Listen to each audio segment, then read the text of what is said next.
The blistering Arizona sun cast long shadows across the dusty main street of Redemption Creek as Nora Ellison dismounted her mare, her gaze fixed on the weathered barn at the edge of town. The year was 1878, and like many frontier settlements, this one carried the weight of broken dreams and fragile hopes. Nora hadn't planned to stay in this desolate place longer than necessary, but fate had other ideas, beginning with the telegram that had arrived 3 days prior, bearing her late father's name and a deed to property she'd never known existed. "Miss Ellison," called Mr. Thornton, the elderly shopkeeper who'd been watching for her return, "you find that property of yours all right?" "I did," she replied, her voice strained from the dust of the trail, "though it appears to be in considerable disrepair." That was an understatement. What should have been a working ranch was little more than a ramshackle house, an ancient barn, and 50 acres of parched earth. Her father had purchased its site unseen before his passing, his final foolish gamble in a lifetime of them. "Might take some work," Thornton offered cautiously, "but good land is good land." Nora nodded politely, though she wasn't convinced any land in this forsaken territory could be called good. At 24, she'd already weathered enough hardship for several lifetimes. Orphaned now, with her teaching position in Boston lost to budget constraints, this inheritance represented her last chance at independence. As the afternoon wore on, Nora unpacked her meager belongings in the dusty house. The floorboards creaked beneath her boots, and the roof appeared questionable at best. Still, it was shelter, something many didn't have in these harsh lands. A strange sound caught her attention as dusk approached. It came from the direction of the barn, a low, mournful noise, unlike anything made by animal or nature.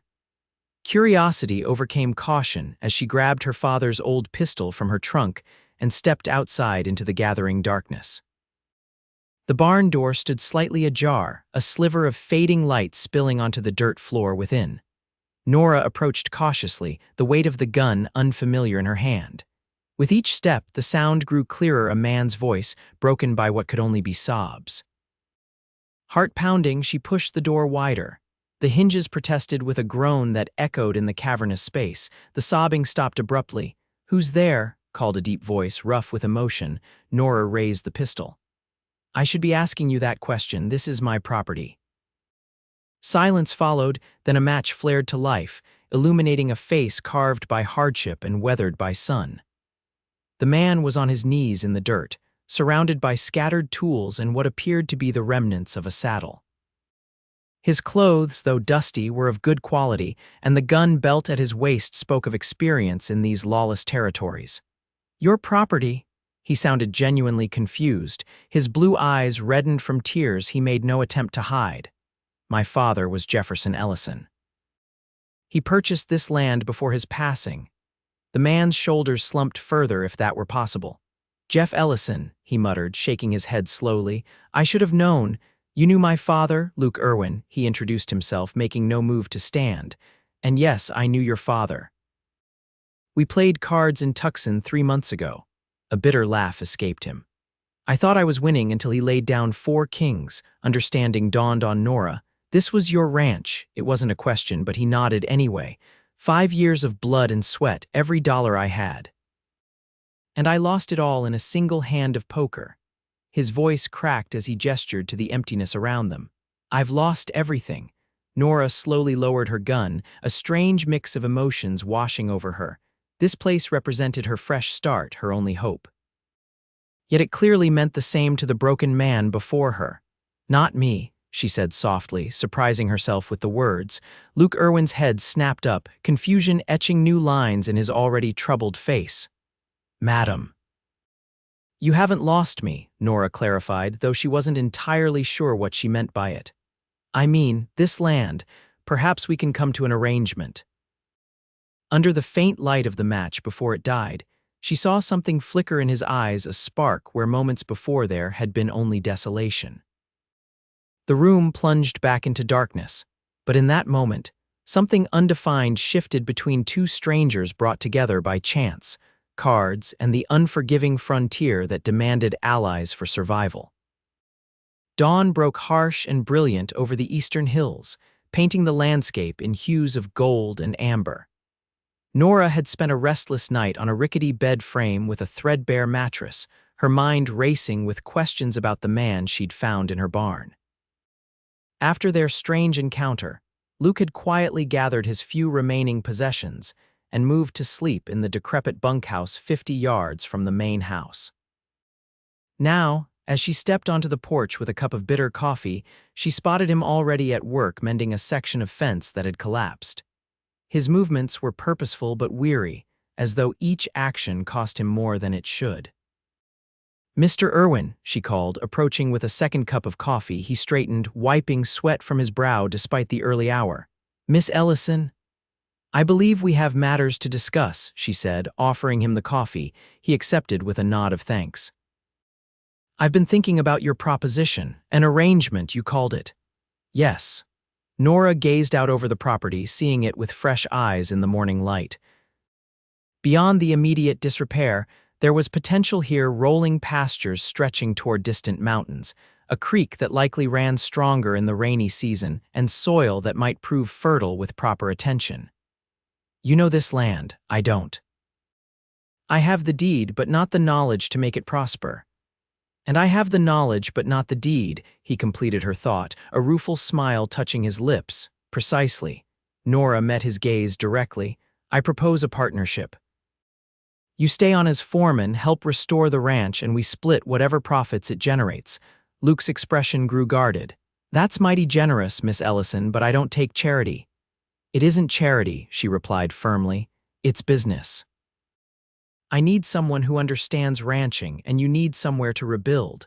My father may have won this place unfairly, but I aim to make it right."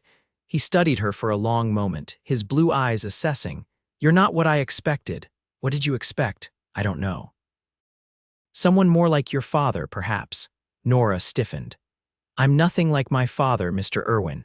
Jefferson Ellison was a gambler and a dreamer who left my mother and me to chase the next big opportunity. He rarely sent money and visited even less.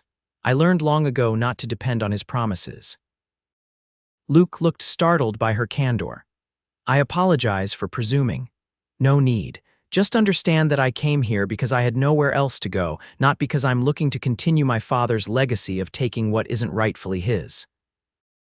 A comfortable silence settled between them as they sipped their coffee, each contemplating the strange circumstances that had brought them to this moment.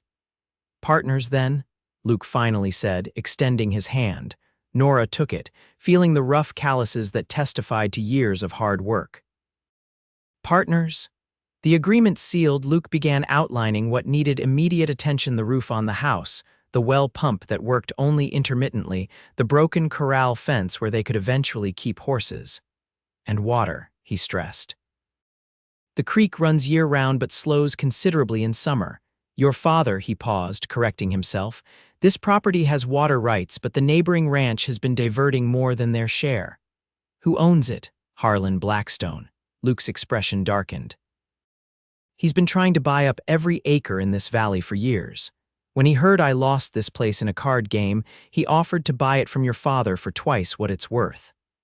"Why would my father refuse if he had no intention of living here himself?" Luke shrugged. "Can't say for certain, but Jeff always did enjoy denying Blackstone whatever he wanted. There was bad blood between them going back years." Nora absorbed this information with growing concern. "Is this Blackstone dangerous?" "Not outright. He prefers to let his money and influence do the fighting for him." Luke hesitated, "but he doesn't take kindly to opposition, especially from newcomers." "Well, he'll have to adjust his expectations," Nora replied, determination filling her voice. "This land is mine now, and I have no intention of selling." Luke's expression lightened for the first time since she'd met him, a genuine smile transforming his features. "I believe you mean ours, partner." "Ours," she agreed, the word feeling right despite its newness. As the sun climbed higher, they continued planning the revival of what Luke had once called the Starlight Ranch, a name that struck Nora as both hopeful and fitting. By midday, they had established priorities and assessed their meager resources. "Town's expecting a supply wagon tomorrow," Luke mentioned as they shared a simple lunch of beans and hardtack. We'll need materials for repairs, seeds for a garden plot, and ammunition. The coyotes get bold around here. I have some money saved, Nora offered. Not much, but enough to get started. Luke nodded appreciatively. I can contribute labor and knowledge. Between the two, we might just make something of this place yet. As they ate, Nora found herself studying her new partner more carefully. Beyond the initial impression of a broken man, she now saw determination in the set of his jaw and intelligence in his thoughtful gaze. His dark hair curled slightly where it met his collar, and the stubble on his face couldn't hide a strong, well-formed jawline. He was younger than she'd first thought, perhaps 30, and carried himself with the quiet confidence of someone who had faced hardship but hadn't been defeated by it. "You're staring, Miss Ellison," he observed, though there was no reproach in his tone. Nora felt heat rise to her cheeks. "I was merely wondering what brought you to ranching. You don't strike me as someone born to it." "Perceptive," he acknowledged. "I was a cavalry officer during the war. Afterward, I couldn't stomach returning to Philadelphia and pretending the world hadn't changed. Out here, a man is judged by his actions, not his family name or social connections." "I understand that sentiment all too well," Nora replied softly. "Boston society has little use for a schoolteacher without proper connections, especially one whose father has a reputation for inconsistency." Their conversation was interrupted by the distant sound of approaching horses. Luke rose immediately, his hand moving to the revolver at his hip as he stepped onto the porch. "Blackstone's men," he muttered as 3 riders came into view. "Stay behind me." Nora bristled at the directive but recognized the wisdom in it. She had yet to take the measure of their neighbor, and Luke's experience would be valuable. The riders approached at a leisurely pace, dust kicking up beneath their horses' hooves. The man in the lead was tall and broad-shouldered, with a shock of gray hair beneath an expensive hat. His clothing spoke of wealth unusual for these parts: a tailored vest, polished boots, and a watch chain that caught the sunlight. "Irwin," the man called as they drew nearer. "Heard you were still hanging around. Thought you'd have moved on by now." "Blackstone," Luke acknowledged coolly. "I've found reason to stay." The older man's gaze shifted to Nora, his eyes narrowing with interest. "And who might this be?" Luke hesitated, but Nora stepped forward, refusing to be discussed as though absent. "Nora Ellison," she introduced herself. "Jefferson Ellison's daughter and the new owner of this property." Blackstone's eyebrows rose. "Ellison's daughter? Well, isn't that interesting?" He dismounted with surprising agility for a man his age, approaching the porch with calculated casualness. "Harlan Blackstone, owner of the Triple B Ranch, your neighbor, though I'd hoped to be the new owner of this particular piece of land." "I'm not selling, Mr. Blackstone," Nora stated firmly. The man laughed, genuinely amused. "Direct, aren't you? I appreciate that in business dealings, but you might reconsider once you've spent a few weeks trying to make something of this project." He gestured dismissively at the dilapidated buildings. "It would take a small fortune to make this place profitable again." "Or hard work and determination," Luke countered. Blackstone's amusement faded. "You had 5 years to make it work, Irwin, and ended up losing it in a card game. Not exactly a ringing endorsement of your ranching abilities." Nora felt Luke tense beside her but admired how he controlled his response. "Perhaps I lacked the right partner," he said evenly. Something dangerous flickered in Blackstone's eyes. "Well, Miss Ellison, should you decide that frontier life doesn't suit you, my offer stands. $15,000 for the property, considerably more than it's worth in its current state." The sum was staggering, enough to establish Nora comfortably anywhere in the country. For a moment, she wavered, the practical side of her recognizing the security such money would provide. But then she remembered the look in Luke's eyes the night before the devastation of a man who had lost everything he'd worked for. And she recalled her own determination to build something lasting, something that belonged truly to her. "Thank you for the offer, Mr. Blackstone, but as I said, I'm not selling." The rancher studied her for a long moment, his expression unreadable. "You have your father's stubbornness, it seems." He remounted his horse with practiced ease. "The offer won't remain open indefinitely." "Think carefully about your future, Miss Ellison. With that parting remark, he signaled to his men and they rode away, leaving a cloud of dust in their wake. "You've made an enemy," Luke observed quietly once they were out of earshot. "Better an honest enemy than a false friend," Nora replied, watching the retreating figures. "Besides, I meant what I said. I'm not selling." Luke turned to face her fully, something like admiration in his eyes. "Then we'd best get to work, partner. We have a ranch to rebuild." As they returned to their planning, Nora felt a curious mix of trepidation and excitement. The challenges ahead were daunting, the odds perhaps stacked against them.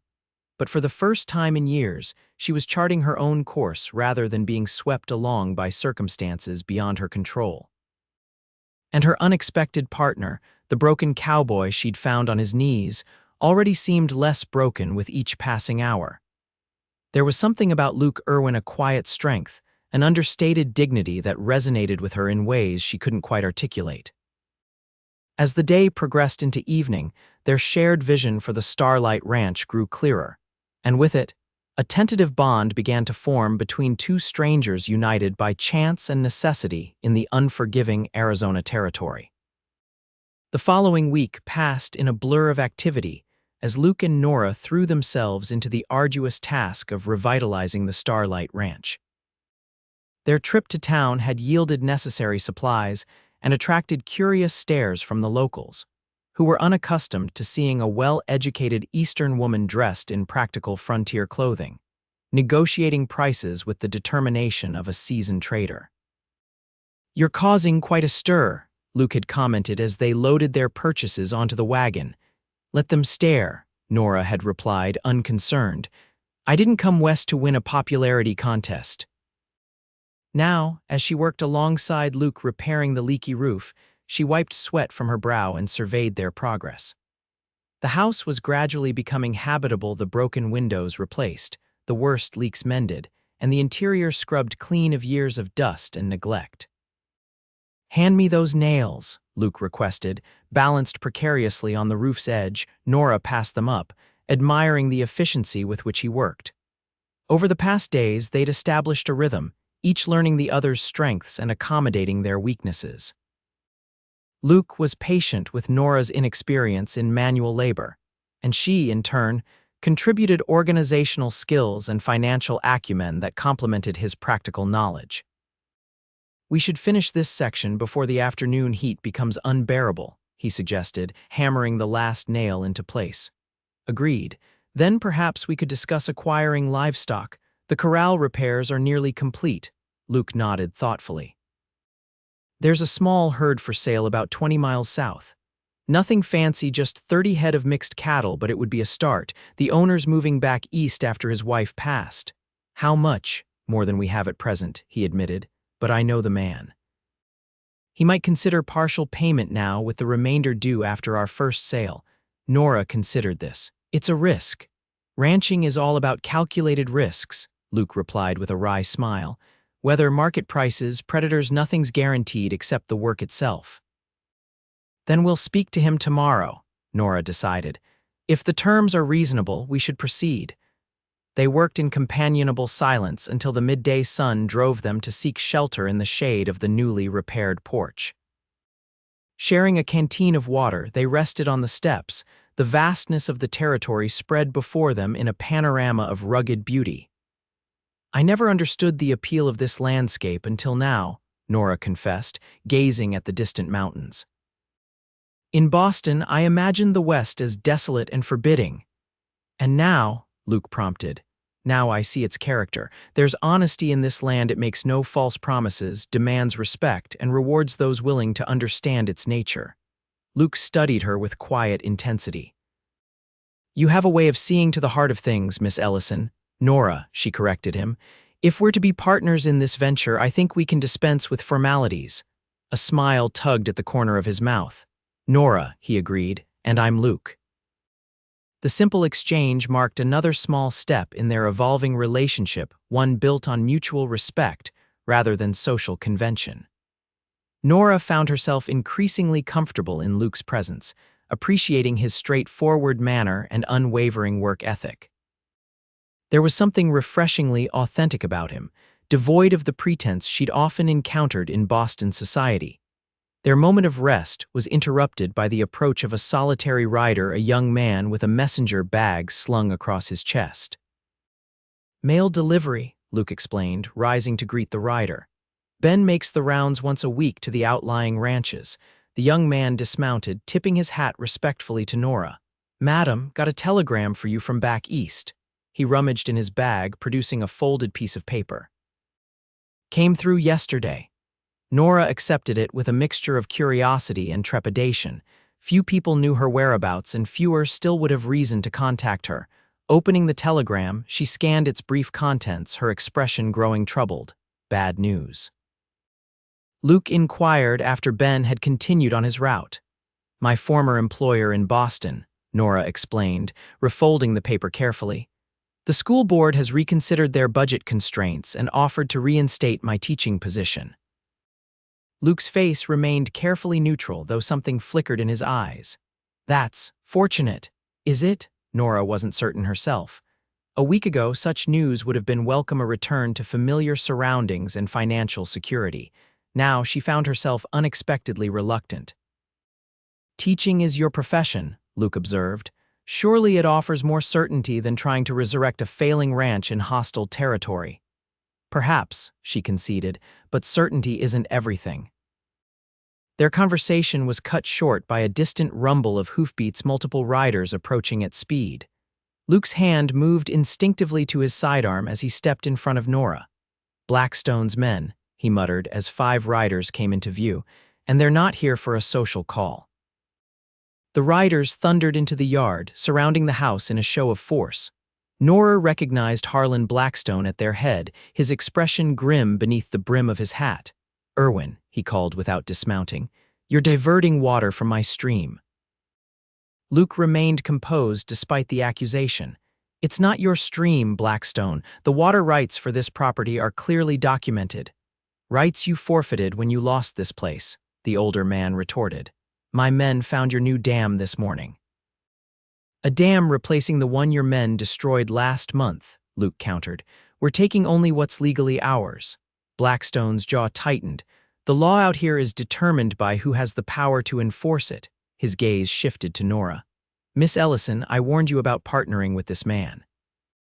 He's brought nothing but trouble to this valley since he arrived." Nora stepped forward, refusing to be intimidated. "Mr. Blackstone, if you have legitimate concerns about water rights, I suggest we consult the territorial authorities. Until then, we will continue to exercise our legal entitlements." A tense silence followed her declaration, broken only by the sound of restless horses and the distant cry of a hawk. Blackstone's men exchanged glances, clearly surprised by her boldness. "The territorial authorities are 3 days' ride from here," Blackstone finally replied, his tone deceptively mild. "A lot can happen in 3 days."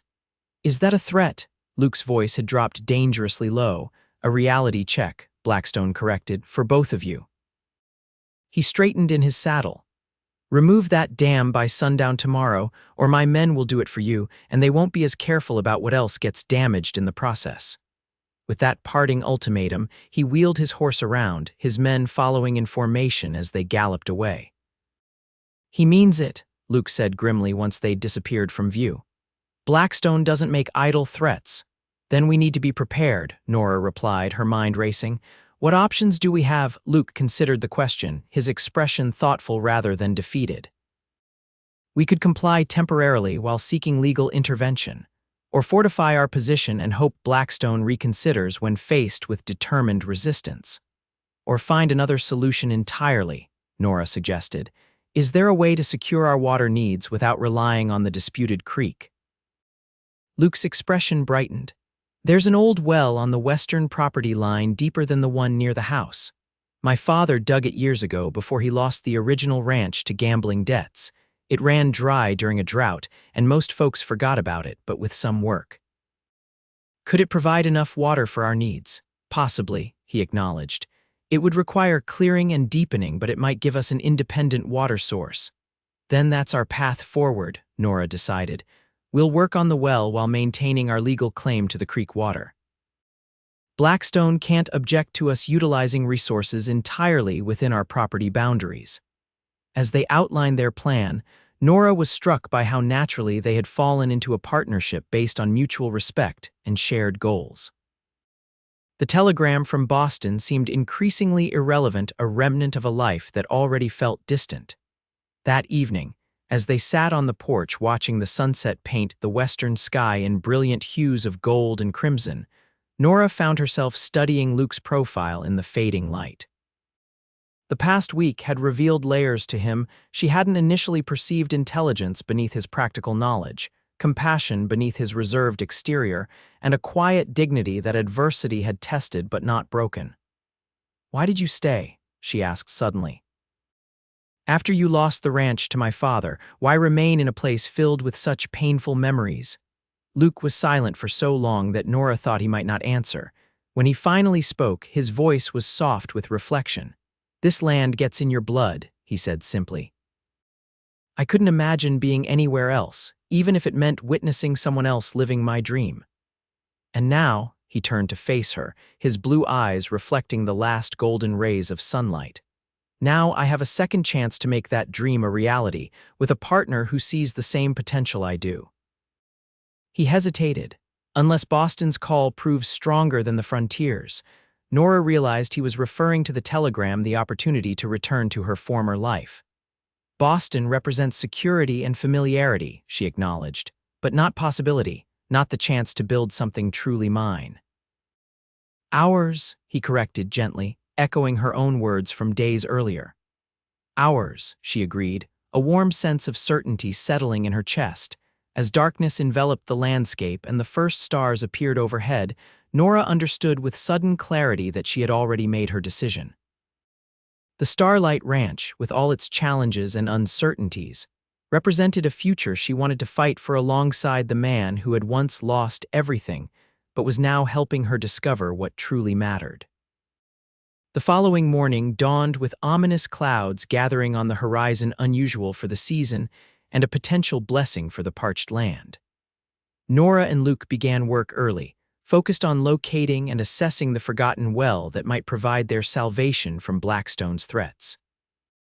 "It should be just beyond that stand of cottonwoods," Luke directed as they rode across the western pasture.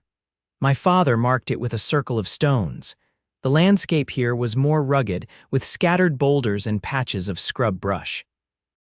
After nearly an hour of searching, they discovered the well, or what remained of it.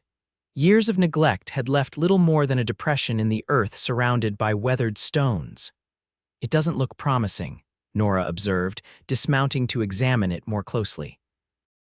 Luke knelt beside the old well, clearing away debris and loose soil. "The structure's compromised, but the shaft itself might be intact. We'll need to clear it completely before we can determine its viability." They spent the morning excavating, removing layers of earth and rock that had accumulated over the years. By midday, they had uncovered the original wellhead, a sturdy stone structure that had somehow survived the elements.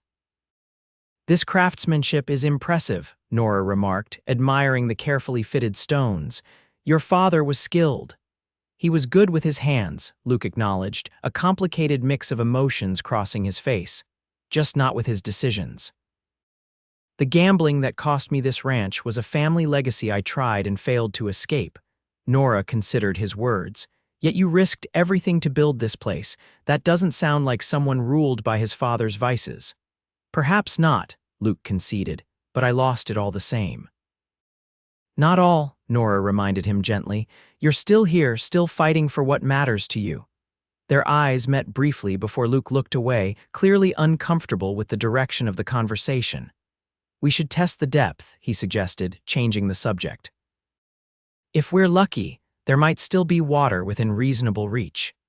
Using a weighted rope, they determined the well extended nearly 60 feet down, with moisture evident in the soil Luke brought up from the bottom. The discovery renewed their hope. With proper equipment and effort, they might indeed have an alternative water source. As they prepared to return to the house and gather the tools needed for further work, the distant sound of gunfire shattered the morning stillness. Both froze, exchanging alarmed glances. "That came from the direction of the creek," Luke said, already mounting his horse. Blackstone's not waiting for his deadline. They rode hard across the property, the gunfire growing louder as they approached the creek boundary. Through the trees, they could make out several mounted men and the flash of weapons being discharged. "Stay back," Luke warned, drawing his revolver. Nora ignored the directive, keeping pace with him as they emerged from the tree line to confront the intruders. What they discovered, however, wasn't Blackstone's men destroying their dam as expected. Instead, a small group of travelers, a man, woman, and 2 children, were huddled behind their wagon while 3 bandits fired upon them from the creek bank. Without hesitation, Luke raised his weapon and fired a warning shot into the air. "That's enough," he shouted. "This is private property." The bandits wheeled around, momentarily surprised by the new arrivals. Their leader, a tall, gaunt man with a jagged scar across his cheek, recovered quickly, leveling his gun at Luke. "Stay out of this, cowboy," he snarled. "This ain't your concern." "You're on Starlight Ranch land," Luke replied steadily. "That makes it my concern." Nora had positioned herself slightly behind Luke, her own small revolver drawn but held discreetly at her side. From this vantage point, she could see the terrified family more clearly, the mother clutching her children while the father, bleeding from what appeared to be a shoulder wound, tried to shield them. "We're just passing through," the bandit leader insisted. "These folks have something that belongs to us." "That's a lie," the wounded man called out. "They attacked us without provocation." The standoff teetered on the edge of violence, the bandits outnumbering Luke and Nora but clearly wary of escalating the confrontation. The tension broke when the sound of approaching riders reached them, a large group moving fast from the direction of Blackstone's property. The bandit leader cursed. "This isn't over," he threatened before signaling to his companions. They retreated quickly, disappearing into the brush on the opposite side of the creek. Moments later, Harlan Blackstone himself appeared with 4 armed ranch hands. He surveyed the scene with evident surprise, his gaze moving from Luke and Nora to the distressed family by the wagon. "What's all this?" he demanded, though his tone lacked its usual antagonism. "Bandits," Luke explained succinctly. "Attacking these travelers, they fled when they heard your approach." Blackstone dismounted, approaching the wounded man with unexpected concern. "You're hurt, sir." "My ranch is closer than the Starlight. We can provide medical attention there." The offer seemed genuine, revealing a side of Blackstone that Nora hadn't witnessed before. The family accepted gratefully, clearly desperate for safety and assistance. As Blackstone's men helped transfer the injured man to a horse, the rancher turned back to Luke and Nora. "This changes things temporarily. Those bandits are likely part of the Jensen gang. They've been terrorizing the region for months. The territorial authorities have been notified." Nora inquired. Blackstone nodded grimly. "For what it's worth, they're understaffed and overwhelmed." He hesitated, seemingly wrestling with his next words. "Our dispute over water rights can wait until this more immediate threat is addressed. These outlaws respect no boundaries. They're as likely to target my ranch as yours." Luke regarded him with cautious optimism. "Are you suggesting a truce?" "A temporary alliance," Blackstone clarified, "until the Jensen gang is dealt with. After that." He left the implication hanging. "After that, we return to legal means of resolving our differences," Nora completed firmly. A hint of grudging respect flashed in Blackstone's eyes. "As you wish, Miss Ellison." He mounted his horse, preparing to escort the injured family. "I'll send word when I have more information about these bandits. In the meantime, I suggest you both remain vigilant." With that parting advice, he led his group away, leaving Luke and Nora to contemplate this unexpected development. "Well," Luke remarked as they watched the procession disappear, "I never thought I'd see the day when Harlan Blackstone offered anything resembling cooperation." "Self-interest makes for strange bedfellows," Nora observed, "but I welcome the reprieve, however temporary." They returned to their work on the well with renewed determination, the morning's events underscoring the precarious nature of their situation. By late afternoon, they had cleared enough of the shaft to confirm Luke's hope water was indeed present, though accessing it would require additional labor and equipment. As they rode back to the house, the first fat droplets of rain began to fall, quickly intensifying into a steady downpour. They raced the final distance, arriving at the porch thoroughly soaked but laughing with the simple joy of much-needed precipitation. Perfect timing, Luke observed as they sheltered beneath the overhang. A good rain might solve our water concerns temporarily. Nora nodded, pushing wet strands of hair from her face, and give us time to properly develop the well. They stood side by side, watching the rain transform the parched landscape. Droplets cascaded from the porch roof, creating a watery curtain between them and the outside world, a momentary sanctuary from the challenges that awaited them. I never replied to the telegram, Nora said suddenly, breaking the companionable silence. Luke glanced at her, his expression carefully neutral. You still could. The mail rider returns in 3 days. I know, she met his gaze steadily, but I won't be accepting their offer. Something shifted in Luke's eyes, relief perhaps, or something deeper. May I ask why? Nora considered her answer carefully. Because for the first time in my life, I'm exactly where I want to be, building something that matters with someone who. She hesitated, suddenly aware of how close they were standing, of the intensity in his gaze. With someone who sees me as I truly am, not as society expects me to be, Luke's voice grew soft. And how do I see you, Nora? As an equal, a partner. She took a breath, summoning courage, perhaps as something more in time. The rain continued its steady rhythm, filling the silence that followed her words. Luke reached out slowly, tentatively, to brush a raindrop from her cheek. The simple contact sent warmth spreading through her despite her damp clothing.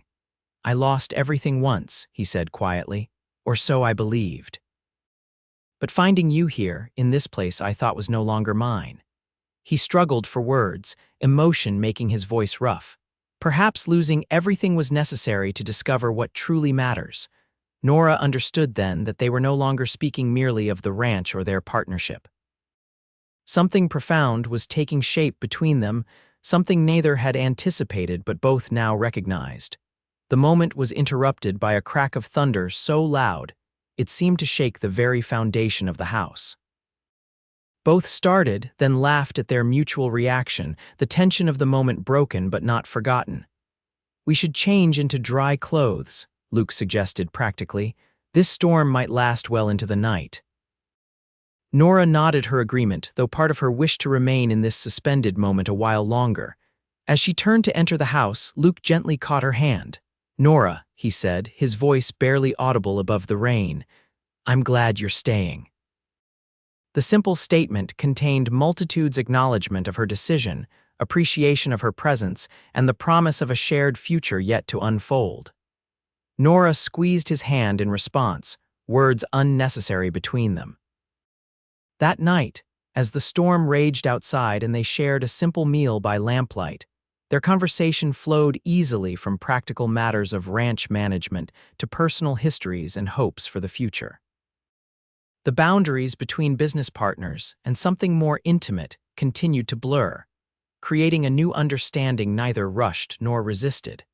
When Nora finally retired to her room, she stood at the window watching lightning illuminate the vast landscape.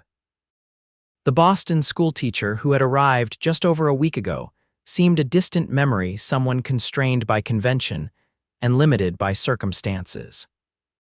Here, amid the wild beauty of the frontier, she was discovering parts of herself long suppressed strength, determination, and the capacity for connections deeper than she had previously allowed herself to imagine. And at the center of this transformation was Luke Irwin, the broken cowboy who had begun to heal even as he helped her build a new life from the ruins of his old one. Whatever challenges awaited them, Blackstone's eventual return to hostility, the threat of outlaws, or the harsh realities of frontier ranching, Nora felt certain they would face them together. Stronger for the partnership neither had sought but both now cherished. The arrival of the Jensen gang in the territory cast a shadow over the following weeks, as reports of robberies and violence reached Redemption Creek with alarming frequency. True to his word, Harlan Blackstone maintained a tentative truce with the Starlight Ranch, even sending one of his men to warn Luke and Nora when the outlaws were spotted near their boundary. This unexpected cooperation allowed them to focus on improving their property, repairing outbuildings, cultivating a modest garden plot, and continuing work on the well. They also acquired the small herd Luke had mentioned, negotiating favorable terms with the bereaved rancher heading east. The arrival of 30 head of cattle transformed the Starlight from a homestead into a working ranch, albeit a modest one. Throughout these developments, Luke and Nora's relationship continued to evolve. Their days were filled with shared labor and purpose, their evenings with conversations that grew increasingly personal. Luke spoke of his experiences during the war, the nightmares that still occasionally plagued him, and his dream of creating something lasting in this harsh but beautiful land. Nora shared stories of her childhood with an absent father and determined mother, her struggle to establish herself as an educator despite limited opportunities for women, and her growing attachment to the freedom the frontier offered.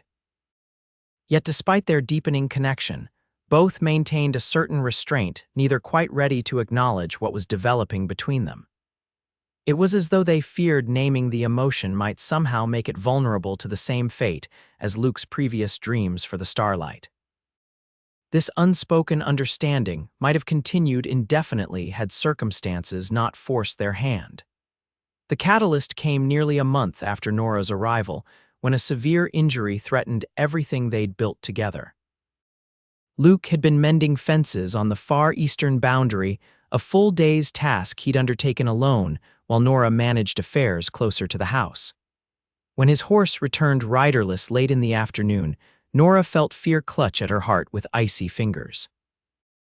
Without hesitation, she grabbed her rifle, medical supplies, and canteen, then mounted her mare and followed the fence line eastward.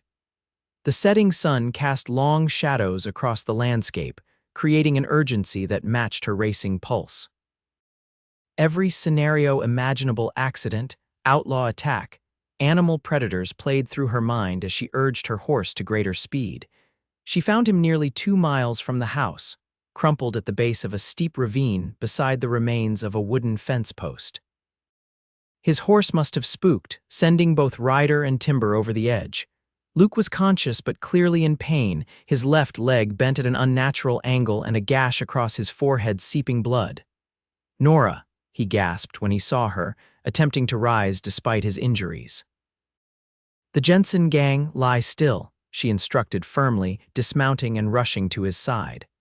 "It wasn't outlaws. Your horse returned alone. I think you fell."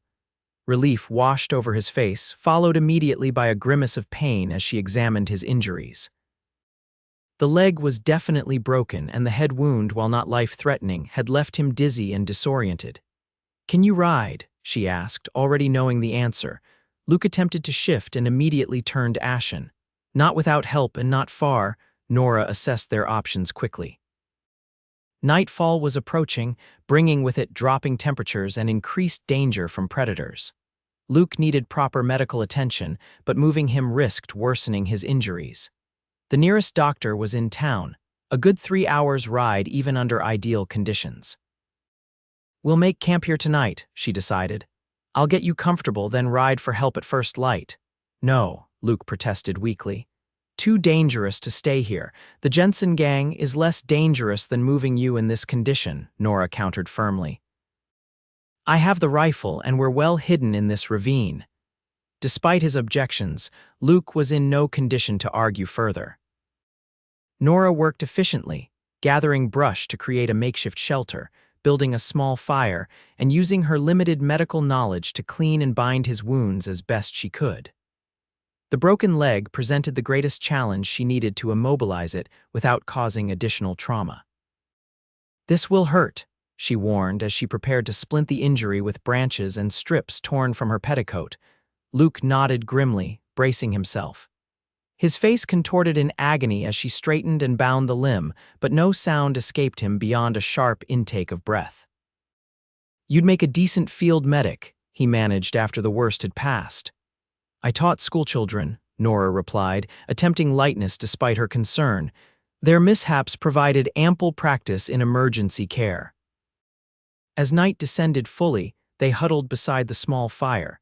Luke drifting in and out of consciousness while Nora maintained vigilant watch. The stars emerged in brilliant profusion overhead, the vastness of the night sky emphasizing their vulnerability in this untamed land. During one of Luke's more lucid periods, he caught Nora's hand, his grip surprisingly strong despite his weakened state. "If I don't make it, don't," she interrupted sharply. "You'll be fine, we both will." "Listen," he insisted. "If something happens, the deed to the Starlight is in the bottom drawer of my desk, transferred back to me by your father before he died. He wrote to me, said he regretted winning it the way he did, wanted to make amends." Nora stared at him, stunned by this revelation. "Why didn't you tell me?" "I was going to," Luke admitted. "The night you found me in the barn, I just received confirmation that the paperwork had been properly filed, but then you appeared with your own claim and I couldn't." He paused, struggling for words. "I couldn't take it from you when you had nowhere else to go." The implications washed over Nora in waves. Luke had legal claim to the ranch all along. The partnership she'd proposed had been unnecessary. He could have contested her ownership, but chose instead to work alongside her, to build something together rather than assert his rights. "You gave up your claim for me," she whispered, understanding dawning, "even though it was rightfully yours." "I gained something far more valuable," he replied softly. His eyes, fever bright in the firelight, held hers. "I found you, Nora, and that's worth more than any deed or property." The raw honesty in his voice broke something open inside her, the careful restraint she'd maintained, the fears she'd harbored about allowing herself to care too deeply. In that moment, with danger all around them and Luke's life potentially hanging in the balance, pretense seemed not only unnecessary but impossible. "I love you," she said simply, the words emerging with surprising ease. "I didn't come west expecting to find you, but now I can't imagine my life without you." Luke's expression transformed, pain momentarily forgotten in the wake of her declaration. "I've loved you since you offered partnership instead of eviction," he confessed. "But I feared you'd eventually return east to the life you knew before." "My life is here now," Nora assured him. "With you on the land we're building together." He reached up to touch her face, his fingers tracing her cheek with aching tenderness. "When we get through this, and we will, I want to do things properly. Build you a real home, give you the life you deserve." "We'll build it together," she corrected gently. "Partners in everything." The moment was interrupted by the distant sound of approaching horses, multiple riders moving with purpose through the darkness. Nora reached for the rifle, positioning herself protectively in front of Luke. "Who's out there?" called a familiar voice, and relief flooded through her as she recognized Harlan Blackstone's distinctive tone. "Down here," she shouted. In the ravine, moments later, Blackstone himself appeared at the edge of the depression, lantern held high. "Miss Ellison, one of my men spotted your fire." "Is everything all right?" "Luke's injured," she explained quickly. "A fall. His leg is broken and he's lost blood." Blackstone barked orders to his men, who quickly descended to their position. "We'll transport him to my ranch, it's closer, and I have a man with medical experience." Under normal circumstances, accepting help from their rival might have given them pause. But Luke's condition was deteriorating, his skin clammy to the touch, and his breathing increasingly labored. Nora nodded her agreement without hesitation. With careful efficiency, Blackstone's men constructed a makeshift stretcher and gently transferred Luke onto it. The journey to Triple B Ranch was slow and cautious, with Nora riding alongside the stretcher, maintaining constant contact with Luke's hand. Upon arrival, they were met by Mrs.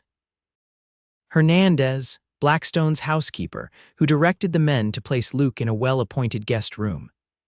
The ranch house was impressive, far larger and more luxurious than the modest Starlight homestead, reflecting Blackstone's considerable wealth and influence in the territory. A grizzled older man introduced as Jenkins, who had served as a medical orderly during the war, examined Luke thoroughly. "The leg's a clean break," he reported. "I can set it properly. The head wound concerns me more, there's risk of fever setting in." Nora refused to leave Luke's side during the painful process of setting and properly splinting his leg. She held his hand, whispering encouragement as he endured the excruciating procedure with gritted teeth. When it was finally complete, Jenkins administered laudanum for the pain and Luke drifted into uneasy sleep. "You should rest as well," Blackstone suggested, appearing in the doorway. "Mrs. Hernandez has prepared a room for you." "I'll stay with him," Nora replied firmly. Blackstone studied her with newfound appreciation. "As you wish, I'll have food brought to you here." He hesitated, then added, "He's fortunate to have such devoted partnership."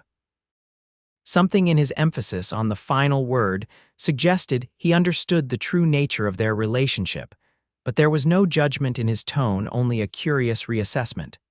Once alone with the sleeping Luke, Nora allowed herself to acknowledge the full extent of her fear. The thought of losing him, of continuing at the Starlight without his steady presence, his quiet strength, his emerging smile that transformed his entire countenance, it was unbearable. In the span of a month, he had become essential to her happiness in ways she'd never anticipated when she'd first arrived in the territory. Luke's fever rose during the night, his body fighting the trauma it had endured. Nora bathed his forehead with cool cloths, speaking softly to him during periods of restlessness. She recounted stories from her childhood, described the future she envisioned for them at the Starlight, and repeatedly assured him of her presence and her love. Dawn was breaking when his fever finally broke. Luke's eyes fluttered open, clear and focused for the first time in hours. His gaze immediately sought and found Nora, who had dozed off in the chair beside his bed, her hand still clasping his. "Nora," he whispered hoarsely. She woke instantly, relief washing over her features as she registered his improved condition. "You're back," she murmured, touching his face gently. "How do you feel?" "Like I lost an argument with a cliff," he attempted to joke, though his voice was weak. His expression grew serious as he glanced around the unfamiliar room. "We're at Blackstone's," Nora nodded. "He and his men found us last night. They've been unexpectedly hospitable."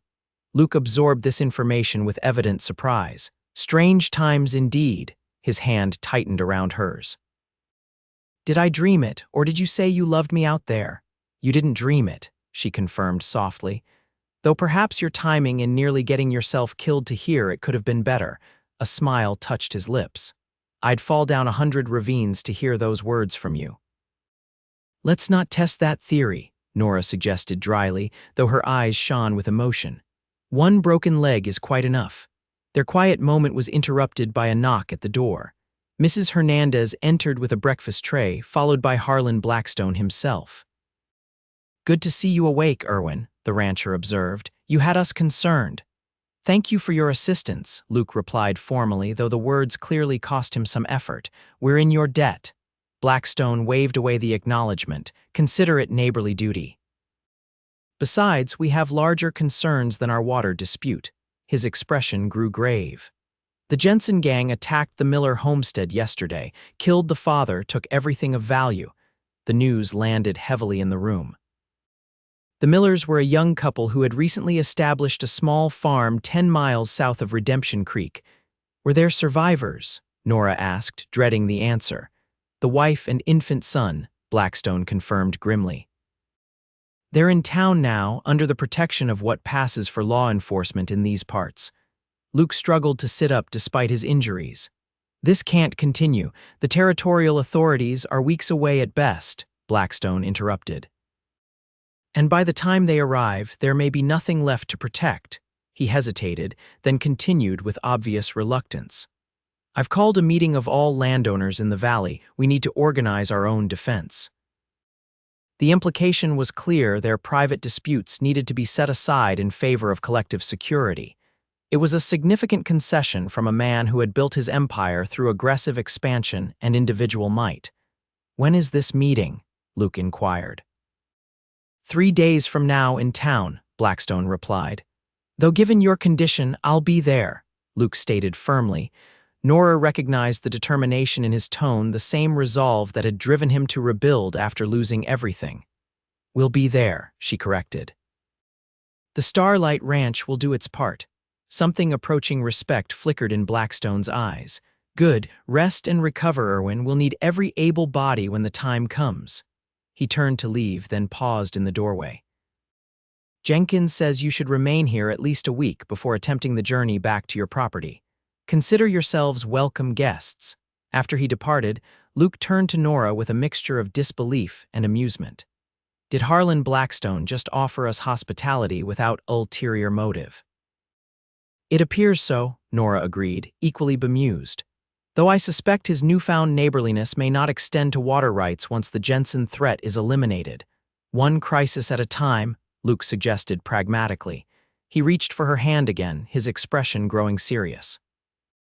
"What I told you last night about the deed changes nothing," Nora finished for him. "The Starlight belongs to both of us now, regardless of whose name appears on the paper." Luke's relief was palpable. "When this is over, when we've dealt with the Jensen gang and I'm back on my feet, I want to make our partnership official in every sense. If you'll have me." The proposal, for all its simplicity, carried profound meaning for them both. It represented not just personal commitment, but a shared vision for the future one they would build together on land that had nearly broken them individually but now promised to sustain them collectively. "Yes," Nora answered without hesitation. "In every sense, Luke Irwin, yes." The week of recuperation at Triple B Ranch passed more comfortably than either had anticipated. Blackstone proved an unexpectedly thoughtful host, providing books from his substantial library for Nora and engaging Luke in detailed discussions about ranching techniques better suited to the region's challenging conditions. By the time they departed for town to attend the landowners' meeting, Luke could manage short distances with crutches, and their relationship with their former adversary had evolved into cautious respect. The water dispute remained unresolved, but Blackstone had hinted at potential compromise, perhaps influenced by observing firsthand the genuine partnership Luke and Nora had established. The meeting itself drew nearly 40 residents from the surrounding area, filling the town's modest church to capacity. Sheriff Daniels, a well-intentioned but overwhelmed official, outlined what little was known about the Jensen gang's movements and strength. "From what we've gathered, they number between 10 and 15 men, all well-armed and utterly ruthless," he explained. "They've been moving systematically through the territory, targeting isolated homesteads and small ranches." "Why hasn't the army been called in?" demanded one frustrated farmer. "They have," Daniels replied wearily, "but military presence is stretched thin with Indian conflicts further west. We've been told to expect assistance when resources permit." Murmurs of discontent rippled through the gathering. Blackstone rose from his seat near the front, commanding immediate attention. "We can't wait for distant authorities to decide our fate," he declared. "I propose we organize our own protection, a rotation of armed men monitoring key approaches to the valley, a system of signals to alert neighbors of danger, and designated safe locations where those most vulnerable can gather if necessary." The suggestion met with general approval, though disagreements arose over details. Luke, leaning on his crutches at the back of the room, listened intently but remained silent until the discussion turned to potential safe havens. "The Starlight Ranch can serve as one such location," he offered, his voice carrying clearly through the crowded space. "Our position provides good visibility of the eastern approach, and the recently repaired barn could shelter multiple families if needed." Heads turned in surprise both at the offer from a property many knew he had lost and regained under unusual circumstances, and at the use of "our" when referring to the ranch. Nora, standing beside him, placed her hand on his arm in silent support. Blackstone nodded his approval. "A generous offer, Irwin. The Triple B will similarly open its doors to those in need." He surveyed the room. Any other volunteers? By meeting's end, a comprehensive plan had been established. The valley's residents would work together to create an early warning system and mutual defense strategy. Watches would be established, supplies stockpiled, and regular communication maintained between previously isolated homesteads. As they prepared to depart, Sheriff Daniels approached Luke and Nora. "I've been meaning to speak with you both," he said, removing his hat respectfully. "I received communication from authorities in Boston regarding Jefferson Ellison's estate." Nora tensed, anticipating complications with her inheritance. "Is there a problem, Sheriff?" "Not exactly," the lawman replied hesitantly. "It seems your father left significant debts back east, Miss Ellison. Creditors have filed claims against his estate, including the Starlight property." Luke straightened despite the pain it clearly caused him. "The ranch isn't part of his estate. He transferred it back to me before his death." "So I understand," Daniels acknowledged. "I've seen the filed deed, but these creditors are persistent. They're sending representatives to investigate the matter personally." The implications were clear. Their claim to the Starlight might soon face legal challenges from individuals more concerned with recovering investments than respecting frontier justice. It was yet another threat to the life they were building, though one less immediate than the Jensen gang's violence. "When can we expect these representatives?" Nora inquired, her mind already calculating how to address this new challenge. "2 weeks, perhaps less," Daniels replied apologetically. "I thought you should have fair warning." They thanked him for the information, though it cast a shadow over their journey home. The Starlight was becoming more than property to them. It represented their shared future, the physical manifestation of their partnership and growing love. The prospect of losing it to distant creditors seemed particularly unjust after all they'd invested in its revival. "We'll face this together," Luke assured her as they traveled the familiar road back to the ranch. "Like everything else." Nora nodded, drawing strength from his steady presence despite his physical injuries. "Together," she agreed. As always, the following days brought increased vigilance as the valley implemented its defense plans. Luke's mobility improved gradually, though full recovery would require weeks more of careful healing. Nora took on additional responsibilities, riding boundaries that Luke couldn't patrol and representing the Starlight at coordination meetings in town. Through it all, their relationship deepened, transforming from partnership born of necessity to a union rooted in genuine love and mutual respect. The small moments, shared meals, quiet conversations by lamplight, the brush of hands as they worked side by side built a foundation stronger than any legal document could convey. Word of the Jensen gang's continued activities reached them regularly, each report more concerning than the last. The outlaws seemed to be circling closer to Redemption Creek, testing defenses and seeking vulnerabilities. Their methods grew increasingly violent, suggesting a leader emboldened by previous successes and contemptuous of the scattered resistance mounted against him. The confrontation, when it finally came, arrived with unexpected swiftness. Nora was returning from town with supplies when she spotted unusual dust clouds on the horizon, multiple riders approaching from the east, moving with purpose rather than caution. She urged her horse to greater speed, reaching the Starlight just ahead of the advancing group. Luke met her at the corral, his expression grim as he leaned on a single crutch, rifle ready in his free hand. "Jensen?" she asked breathlessly as she dismounted. Luke nodded. "Most likely. I've signaled Blackstone with the mirror system. His men should arrive within the hour, but..." The unspoken concern hung between them. An hour might prove too long. The outlaws would be upon them within minutes, and despite the valley's defensive planning, they found themselves temporarily isolated. "How many?" Nora asked, retrieving her own rifle from the saddle's scabbard. "At least 8 from what I could see," Luke replied. "Too many to fight directly. Strategy rather than confrontation would be their only hope of surviving until reinforcements arrived."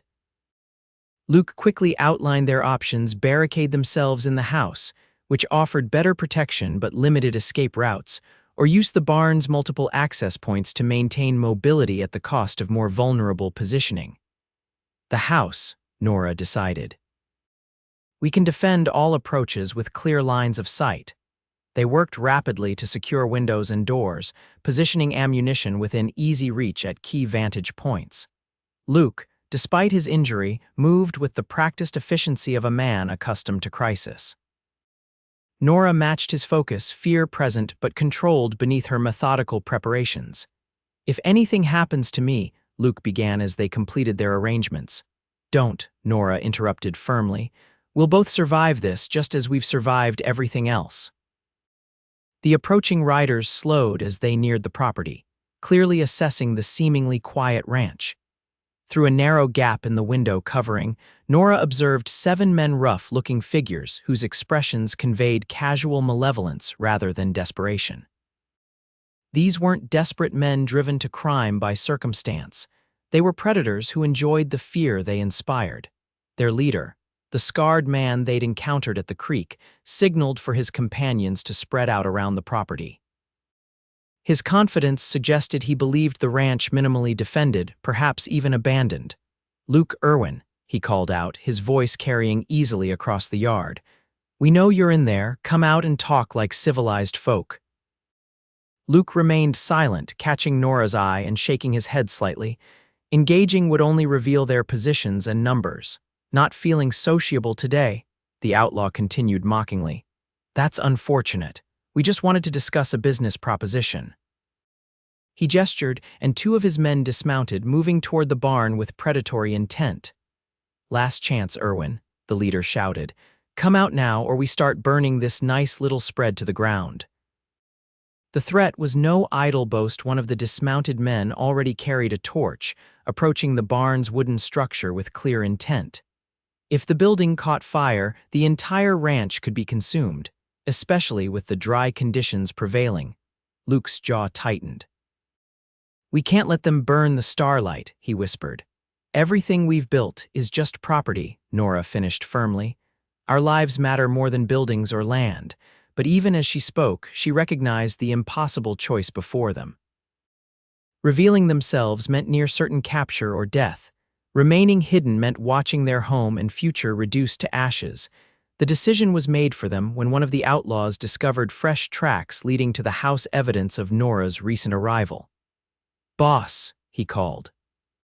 "They're holed up inside." The leader's expression shifted from mockery to calculated cruelty. "Smoke them out," he ordered. "Burn it all." As the torch-bearing outlaw redirected toward the house, a shot rang out not from Luke or Nora's position, but from the distant ridge to the north.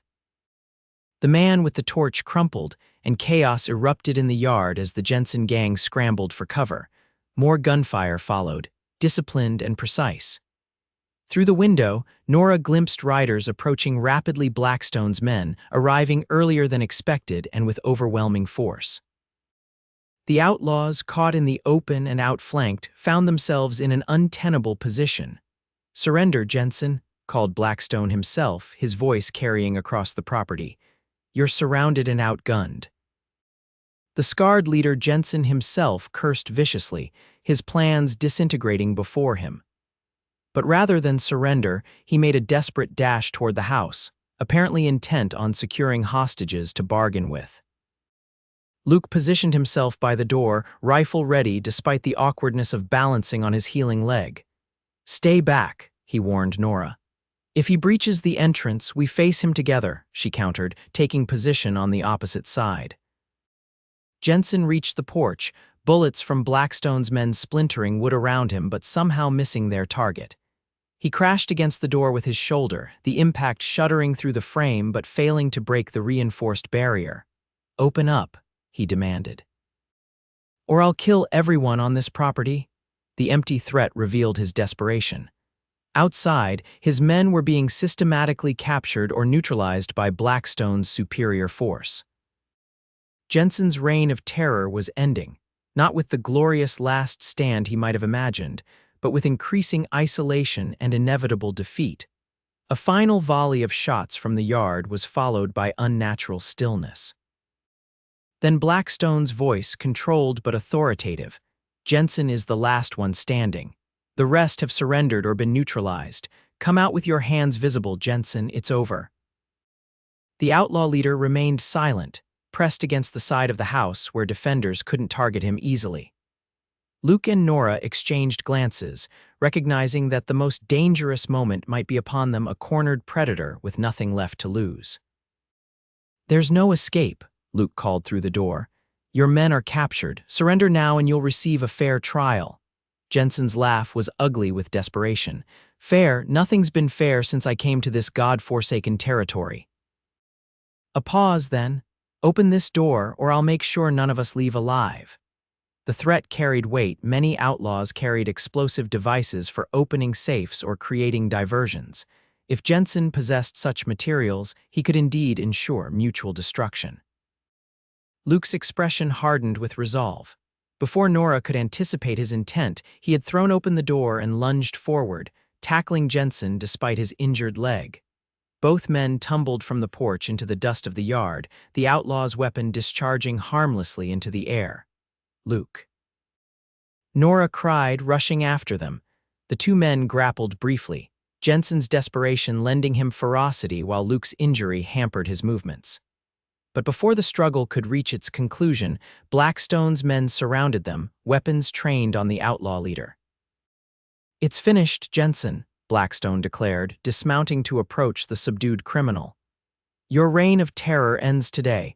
With professional efficiency, his men secured the outlaw, binding his hands behind his back. Luke struggled to his feet, wincing as he placed weight on his injured leg. Nora was at his side instantly, supporting him with an arm around his waist. "That was unnecessarily reckless," she scolded, though relief made her voice tremble. "Calculated risk," Luke countered, breathing heavily from exertion. "Better than waiting for him to decide our fate." Blackstone approached them, satisfaction evident in his bearing. "Good work, both of you. You kept him occupied long enough for us to neutralize his companions and position ourselves effectively. Your timing was impeccable," Nora acknowledged gratefully. "Neighborly duty," Blackstone replied, echoing his earlier words. He surveyed the Starlight's undamaged buildings with approval. "You've made remarkable progress here. It would have been a shame to lose it to these vermin." As Jensen and his captured men were led away to face justice in the territorial capital, the immediate threat that had united the valley's residents was eliminated. Yet Nora couldn't help wondering if this shared victory might have established something more lasting than temporary alliance, perhaps the foundation for genuine community in this harsh but promising land. That evening, as they sat on their porch watching the sunset paint the western sky, Luke took Nora's hand in his. "I've been thinking," he began, "about the future, our future." "As have I," she admitted. "The creditors from Boston will arrive soon. We should be prepared for their challenge to our claim." Luke nodded thoughtfully. "True, but I was thinking beyond that immediate concern." He turned to face her fully. "This land, this ranch, it's important to me, but not as important as you, Nora. If we lose the Starlight to legal maneuvering, we'll build something else together, somewhere else if necessary." The declaration touched her deeply. "The same is true for me," she assured him, "though I admit I've grown rather attached to this particular patch of earth." "As have I," Luke agreed with a smile, "which is why I want to ensure it's truly ours in every sense." He hesitated, then continued with quiet determination. "Marry me, Nora. Not just for practical considerations or legal protections, but because I love you and want to build a life with you, wherever that may lead us." Though they had discussed partnership in all senses before, the formal proposal still caught Nora by surprise, not for its content, but for the depth of emotion it stirred within her. This man, whom she had found broken and despairing just months ago, had become essential to her happiness in ways she couldn't have imagined. "Yes," she answered simply. "Today, tomorrow, for all the days were granted." Their kiss sealed the promise tender at first, then deepening with the certainty of mutual commitment. As stars began appearing in the darkening sky, they remained on the porch, planning their wedding and their future, both now inextricably linked with the land they had reclaimed together. The arrival of Boston's creditors a week later brought tension, but not defeat. The representatives, two stern-faced lawyers with Eastern sensibilities clearly offended by frontier conditions, presented their claims with meticulous documentation and evident confidence in their legal standing. Luke and Nora met them in Sheriff Daniels' office, armed with their own paperwork, both Jefferson Ellison's original deed and his subsequent transfer back to Luke, properly filed and witnessed according to territorial law. "While we sympathize with your client's position," Nora stated calmly, "my father's debts cannot be attached to property he no longer owned at the time of his death." The older of the two lawyers adjusted his spectacles with evident skepticism. "The timing of this." convenient transfer raises significant questions, Miss Ellison. It appears designed specifically to shield assets from legitimate creditors. The transfer was completed 3 months before my father's passing, Nora countered, and represents restoration of property initially acquired through gambling, hardly the type of transaction your banking clients would consider legitimate business. The legal battle continued for several tense days, with the Eastern representatives attempting to find precedents for invalidating the transfer. Their efforts were ultimately undermined by 2 unexpected factors: Harlan Blackstone's surprising testimony supporting Luke and Nora's claim, and a letter discovered among Jefferson Ellison's effects explicitly acknowledging that his acquisition of the Starlight had been morally questionable, and its return to Luke an attempt at restitution rather than evasion of debts. When the lawyers finally departed, defeated if not entirely convinced, Luke and Nora felt a weight lift from their shoulders. The Starlight was truly theirs now, legally, morally, and emotionally. No further challenges remained to their shared vision for the future. Their wedding took place the following Sunday, a simple ceremony in Redemption Creek's church attended by nearly everyone in the valley. Nora wore a dress ordered from a catalog and arrived 3 days before the ceremony, while Luke cut an unexpectedly distinguished figure in a new suit that revealed the gentleman beneath the cowboy exterior. Harlan Blackstone, to everyone's surprise, not only attended but presented them with a wedding gift of 5 prime breeding heifers, a generous contribution to their growing herd and tacit acknowledgement of their rightful place among the valley's established ranchers. "I've decided life's too short for pointless feuds," he explained when Luke expressed astonishment at the gift. "Besides, this valley benefits from having neighbors who stand together rather than work against each other." The celebration continued well into the evening, with music and dancing in the town square. As Luke led Nora in a somewhat awkward waltz, his leg still not fully healed, she marveled at how dramatically her life had changed in just a few short months. "Happy, Mrs. Irwin," Luke murmured, his arms secure around her waist. "Completely," she affirmed, the new name feeling right despite its newness. "Though I'm eager to return home, our home." The Starlight welcomed them back that night as husband and wife, the familiar buildings now representing not just shelter or livelihood, but the physical embodiment of their shared dreams. As Luke carried Nora across the threshold despite his healing leg, both recalled with vivid clarity their first encounter, her discovery of him on his knees in the barn, broken by loss and despair. "I once told you I'd lost everything," Luke reminded her as they stood in the doorway of what was now their home. "And you said, 'Not me,'" Nora completed softly, "though I scarcely knew what I meant at the time." "I think you knew exactly what you meant," Luke countered, his blue eyes reflecting the lamplight. "Some part of you recognized what we could become together even then." Perhaps he was right. Looking back, Nora could trace the thread of connection that had begun forming in that first unexpected meeting, and strengthened through every challenge they'd faced together. What had started as pragmatic partnership had evolved naturally into profound love, as though their hearts had recognized their counterparts before their minds fully understood. As they began their life together as husband and wife, the Starlight Ranch flourished under their combined care and vision. The well Luke had remembered from his childhood became a reliable water source, reducing their dependence on the disputed creek, and eventually leading to a mutually beneficial water sharing agreement with Blackstone's Triple B. Their herd grew steadily, with careful breeding and management increasing both quality and numbers. The following spring brought not only new calves, but the first of what would eventually be 3 children, a daughter with Luke's blue eyes and Nora's determination, born in the house they had rebuilt together. Through years of drought and abundance, market fluctuations and territorial politics, the partnership established that fateful day in the barn remained unshakable. What had begun with loss and desperation had transformed into one of the most respected ranching operations in the newly established state of Arizona.